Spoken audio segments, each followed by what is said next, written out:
আজকে তো রকি আর সুইটির wedding programme ছিল। গেম খেলার বাহানায় রকি সুইটির বোনের সাথে ফ্লার্টিং করছিল সুইটিকে দেখিয়ে দেখিয়ে। এরপরে রকি সুইটিকে বলে, তুমি রাগ হচ্ছ কেন? আমরা তো শুধু গেমই খেলছিলাম। সুইটির বোনও বলে, হ্যাঁ আপু, আমরা তো শুধু একটু ফান করছিলাম। রকি সুইটির কাছে গিয়ে তার হাত ধরে বলে, আমরা তো শুধু গেম খেলছিলাম, তুমি কিছু মনে করো না, চলো আমরা তিনজন একসাথে গেমে অংশগ্রহণ করি। সুইটি তো চুপচাপ এগুলো সহ্য করছিল। এরপরে সুইটি রকির হাত ছাড়িয়ে দিয়ে বলে, আমি খুব ভালো করে বুঝতে পারছি কে কি করছে। এরপর সুইটি রায়হানকে ডাকে। রায়হান ছিল শহরের সব থেকে ধনী পরিবারের ছেলে। রায়হানকে দেখে সবাই বলতে থাকে, ও এখানে কি করছে। রকি রায়হানকে দেখে বলে, ওকে তুমি আমাদের বিয়েতে দাওয়াত দিয়েছো, এটা তো তুমি আমাকে আগে জানাওনি। সুইটি রায়হানের কাছে গিয়ে বলে, আমি ওর সাথে গেমে অংশগ্রহণ করব।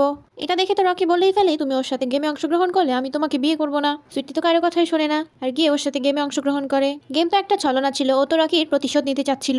তাই সুইটি রকিকে দেখিয়ে রায়হানকে কিস করে ফেলে সবার সামনে। রকি তো সুইটির এই কাণ্ড দেখে প্রচন্ড রাগ হয়ে যায়। তুমি এটা কি করছো? এটা তুমি কিভাবে করতে পারলে আজকে আমাদের বিয়ে? তখন সুইটি জবাব দেয়, তুমিও গেম খেলেছো, আমি তো তখন কিছু বলিনি, আর আমিও গেমে অংশ নিয়েছি, তাতে কি হয়েছে? এরপরে রকি রেগে গিয়ে বলে, আরো একটা গেম খেলা হবে যেখানে ছেলেদের চোখ বাঁধা থাকবে, চোখ বাঁধা অবস্থায় বউকে খুঁজে বের করতে হবে। রকি তো এই গেমটাও নষ্ট করে দিয়েছিল ওর নষ্টামি স্বভাবের কারণে। চোখ বন্ধ রেখে বউ খুঁজার বাহানা করে ও সকল মেয়েদের গায়ে হাত দিচ্ছিল, আর মেয়েরা বিরক্ত হয়ে যাচ্ছিল ওর এই ব্যবহারে। রকির এসব কাণ্ড দেখে সুইটির তো মন চেঞ্জ হয়ে যায়, আর সে রকিকে বিয়ে করবে না বলে সবাইকে জানিয়ে দেয়, আমি রায়হানকে বিয়ে করব, তোমাকে করব না। তোমার মতো বেহায়া নির্লজ্জকে আমার চেনার দরকার ছিল, আমি চিনে গিয়েছি তোমাকে, এখন আমি কিছুতেই তোমাকে বিয়ে করতে পারবো না। রকি তো খেপেই যায়, তুমি এই ফালতু ছেলেটার জন্য আমাকে ছেড়ে দিতে চাইছো? তুমি জানো তুমি কি ভুল করছো? এভাবে দুজনের মধ্যে ভালোই তক্ক হয়, কিন্তু শেষ পর্যন্ত সুইটি রায়হানকেই বিয়ে করতে চায়। বন্ধুরা, সাবস্ক্রাইব করে দিও।